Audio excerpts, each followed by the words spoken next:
Greetings, everyone, and welcome to the Occult Think Tank. My name is Greg. In this video, I am going to be talking about the paranormal, ghosts, what people want to try and call demonic or whatnot, and they try to apply different labels to it. But really, what it comes down to is they don't know. It's a great big unknown, and the human brain does not like unknown. We want answers. We want to have, we want to feel like we know what's going on. Well, there are times you don't. And when you don't, people tend to make up bullshit to try and act like they do know. And that is where a lot of this demonic and so forth comes from, is people are going by the conditioned ideas brought forward by religion in order to try and give themselves some semblance of knowing what something is, when really, if they're going to be honest with themselves, they don't.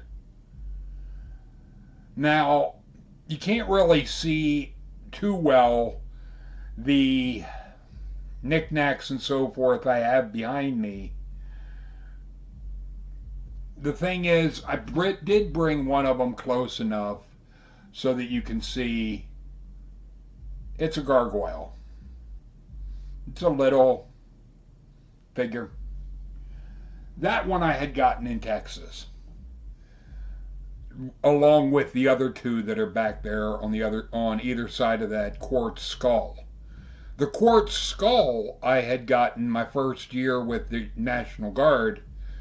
We went to AP Hill, Virginia during a summer camp, and it was in Jersey somewhere that we were in a store and I had found that one and it fit me. The thing is, there've only been one video where it does appear like I caught, if you want to use the term of a ghost or another voice. But that was one I completely missed. That was before the Mr. Good and Kinky channel. That was back with my original YouTube channel, Pastor Iblis. I had done a series. It was a 3-part video because of a 10-minute restriction or limit, 10 to 15 minutes that videos were limited to on YouTube at that time. And so I had to chop it up into 3 parts.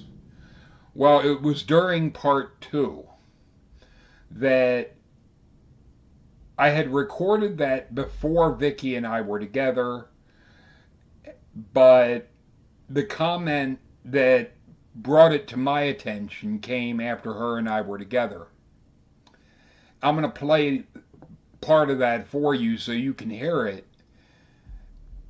I did capture what seems to be another voice. The thing is, there's another video that somebody had left a comment on, and I went and grabbed that one so that I can play that for you as well. A section of it. That's actually on this YouTube channel. But that one, the explanation that I have for it is my mic or camera or whatnot, there were technical issues. And the voice drops mysteriously. And it is also out of sync for my facial expression and so forth. The thing is, doing this type of voice is what I can do naturally. That this is, if you want to say, me trying to sound more demonic or... Bleh. The thing is, there is a definite difference. Now, I will also point out, since I can't wear teeth right now because of my jaw, something with my bottom plate doesn't fit anymore. The top plate could, but the bottom, no. And that all came about because of COVID. Because there was no need to wear my teeth when I had to have a mask that would cover from here down. So I just decided at that point, Vicky and I were working together every day, and I had said, you know what, fuck it. Since I have to wear a fucking muzzle, there's no sense in me wearing my teeth because people can't tell. If you're not seeing my mouth, you wouldn't be able to tell that I don't have teeth in. So I quit wearing them. And something with my jaw, so forth, changed to where the bottom plate won't fit at all now. But this first clip is one, if you're wearing headphones, you'll be able to hear it a lot easier. If you're not wearing headphones, basically crank the volume and you will hear. It is, the voice you hear, it says the next word that is coming out of my mouth. But it says it when I'm clearly taking a breath. So here's that. Christians, when they invade an area, start off by demonizing any god of that culture. This was done over and over again, and another example of this is the Mayan culture, when the Spanish invaded that land. All through history we see... And there it was. It was a very brief, because there wasn't much of a time frame between sentences or between me taking a breath, but I'll try to just get it to where it is. Okay, this should be... Christians, when they invaded this history we see...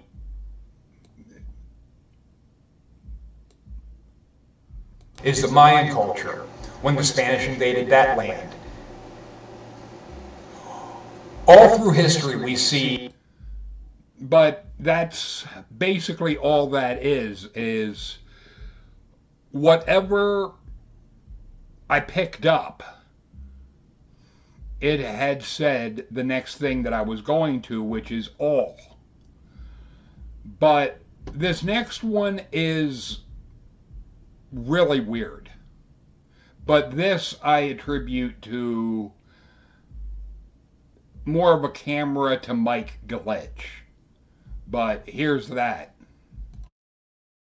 Or the skeptic or atheist to say that that limited spectrum of what we can pick up on, be it either through our human ears or even with our instruments, our equipment, limited spectrum is what there is to the universe.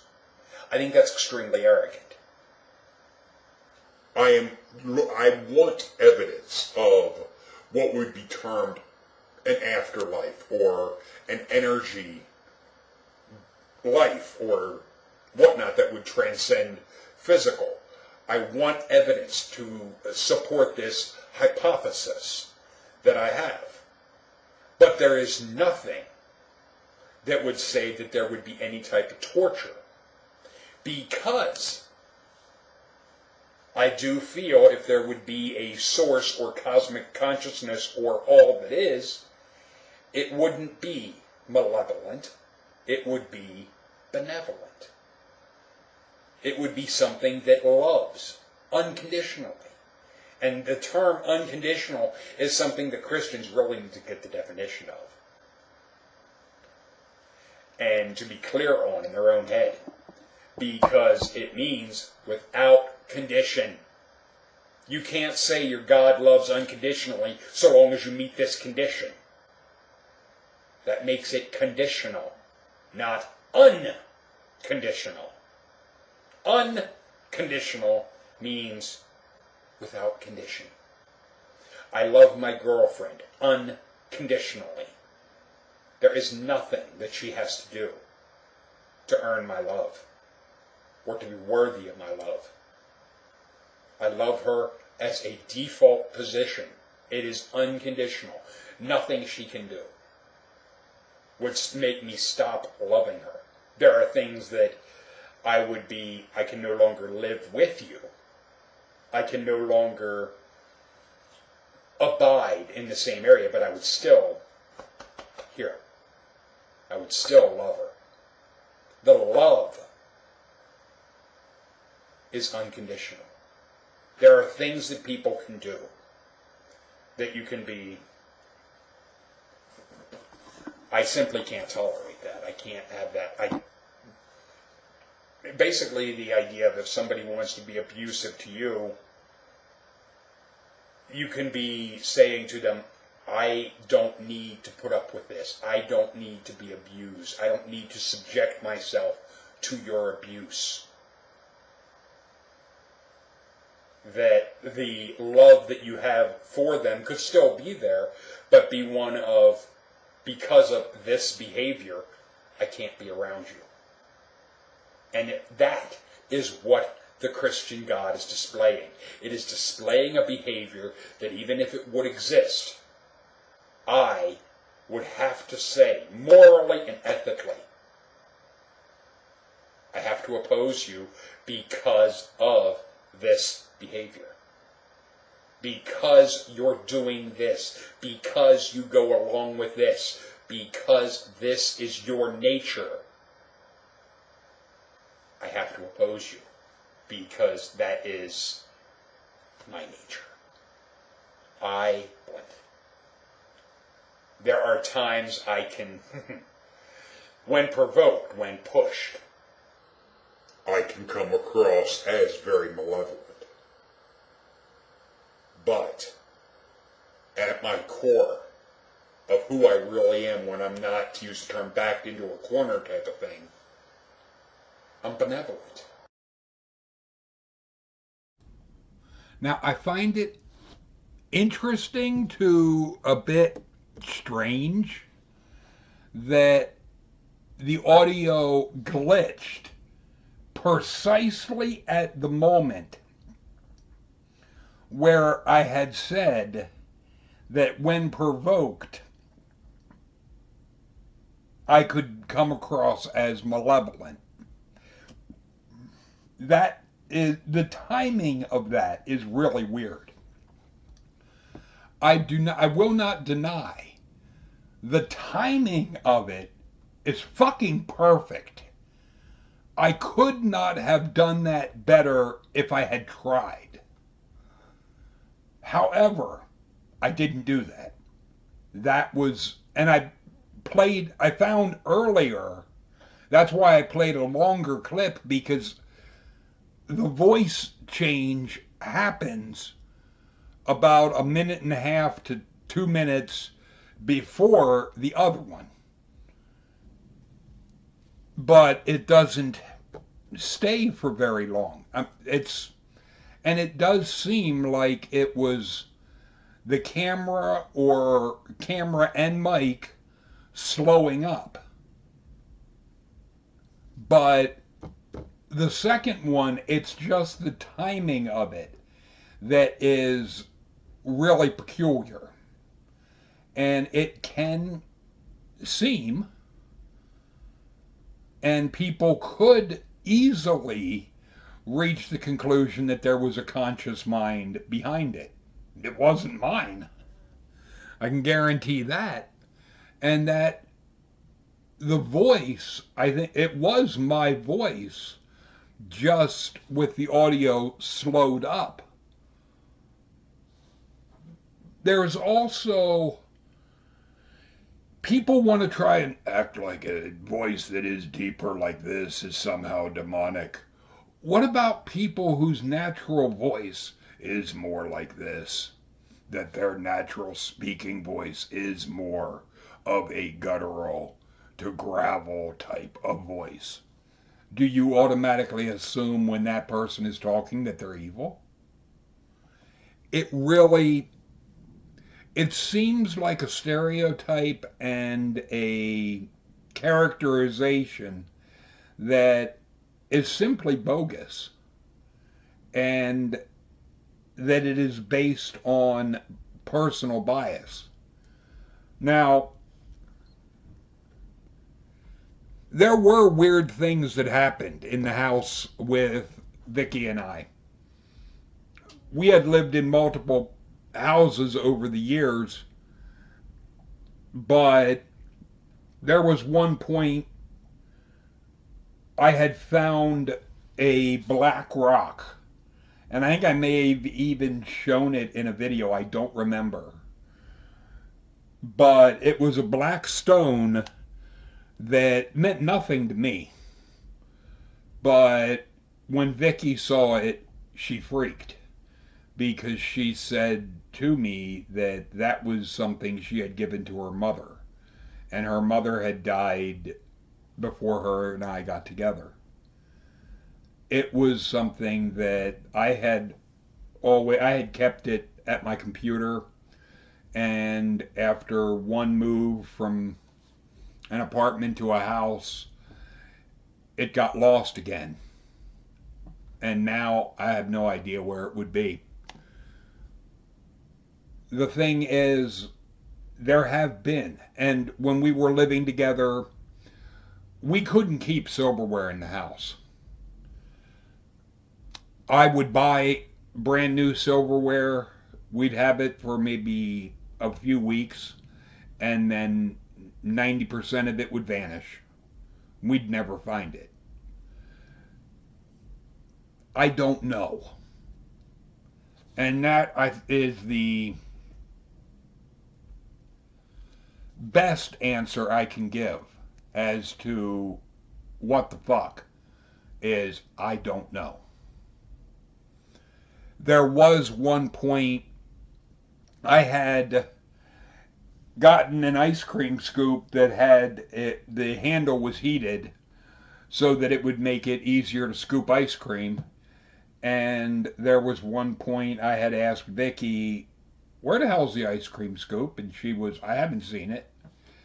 And then months later, I found it, but it was on her side of the bed, upstairs, when it should have been downstairs.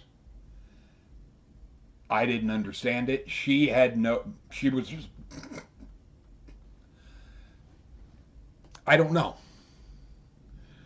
But there were other times with the stuffed animals that I had. She had gotten clothes for them. That was kind of her thing, having them wear clothing. Well, I had found and gotten 2 teddy bears in the Army just because of the clothes that they had on. The one had on an Army shirt and Army pants, and there was a beret. The other one was in more of the BDU, the digital uniform. The digital uniform fit the dog that I have that I call Blue, but the beret, I would put that on Cal, which I don't know if you guys have seen Cal. He was one, I got him from a claw grab, and I wasn't trying for him because he's a cross-eyed cow. The thing is, it was basically a claw grab that was 50 cents a shot, And it was pretty much the first shot. I wasn't trying for him, and I grabbed him. I I got him largely because it got him around the head, and it just lifted. And then when the claw got over and it opened, he dropped. So I got him effortlessly. And it was just, I was very good at the claw grab thing. Blue is one, and I'll show you guys him because he is, you might have been thinking he would be blue, but we already had Crack, who was green, so he wasn't going to become a crack dog. He became blue because of his nose and his feet. But this was one Vicky didn't think I would be able to get it, largely because of his size. He is bigger by far than the others. And when I got him, I think I only got him because the tag that was on him, that I have a thing against tags, so I removed them. But the claw grab got a hold of the tag, and that was how I got him. The thing is, Vicky and I had a king size bed. So they would sleep in the bed with us. Well, there was one point Cal would wear the beret. The beret went missing. Completely gone. I had looked all through the bedroom, thinking, okay, maybe one of us were moving in our sleep and it got tossed out of the bed. It wasn't in the room. It was gone. And I remember Vicky had her Ouija board and so forth that she would occasionally use, and I know she had tried talking to whatever and basically asking, where's the hat? And she was getting answers of, it's going to turn up. And then shortly thereafter, I found the hat. I don't understand it. I don't know. And I don't know is my default, because that, to me, it's the most honest. I don't know.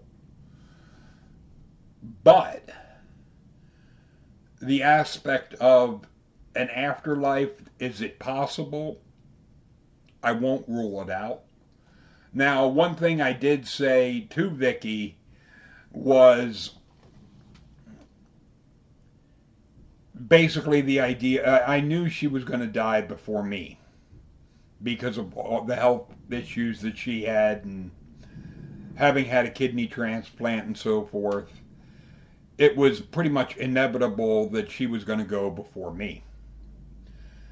I had said to her, haunt me. Basically, give me evidence, give me proof, give me something. And so far, I haven't had anything definitive that would be evidence that I could point to and say this is definitely her. But maybe that would come after I have the shrine built to her. I don't know. That I haven't even begun to think about yet. But it's something that I find all of this, there's been a lot of weird things that have happened around me. But to call it demonic, to call it anything, is really just an argument from ignorance. I don't know is the most honest answer that I can give. And that's what I will go with, because the truth of the matter is, I don't know. And I'm not going to blow smoke and try to act like I can explain something when really, truth be told, I can't. Vicky had found marks on me for about a year. She would periodically say that there were different things on me, and she knew when I was upstairs and arguing with somebody online because she said she could see black orbs flying around the house. I don't know. I never saw it. I didn't disbelieve her. I don't know. There was only one time when we were together, she had a night terror.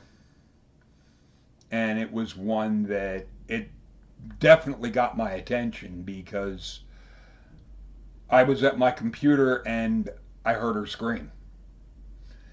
Immediately I was up and I ran into the bedroom.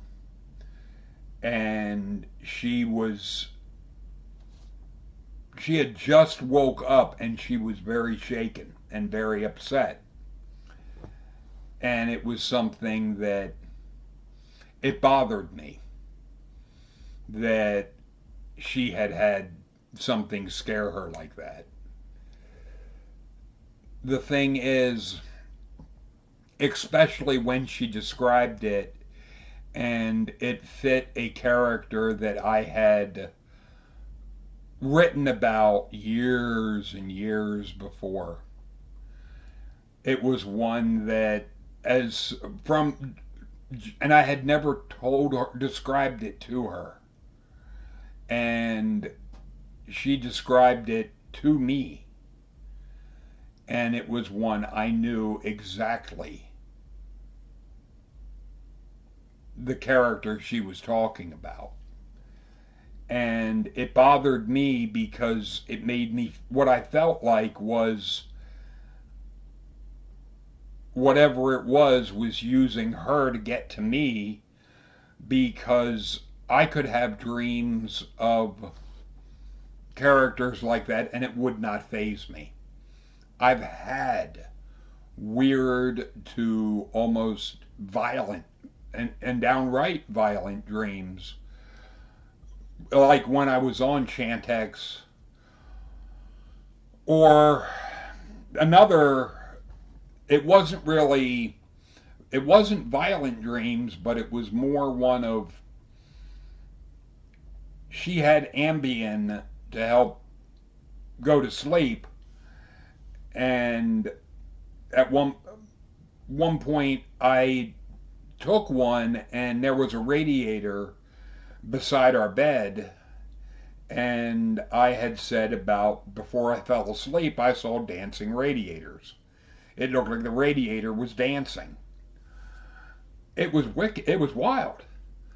But things like that, and even like when I was on Chantex, the violent dreams never scared me. It was, I would wake up and be, damn, that's intense. Damn, that was violent. Damn, that was brutal. But it would never, I wouldn't wake up scared. I haven't had a quote unquote nightmare since I was a little kid. As an adult, it is what it is. But different things, I think people fall back on the idea of if they don't understand something, they're going to try to explain it the best they can given the imagery and so forth that they're comfortable with. But feel free to leave your thoughts and comments in the comment section. Later, people.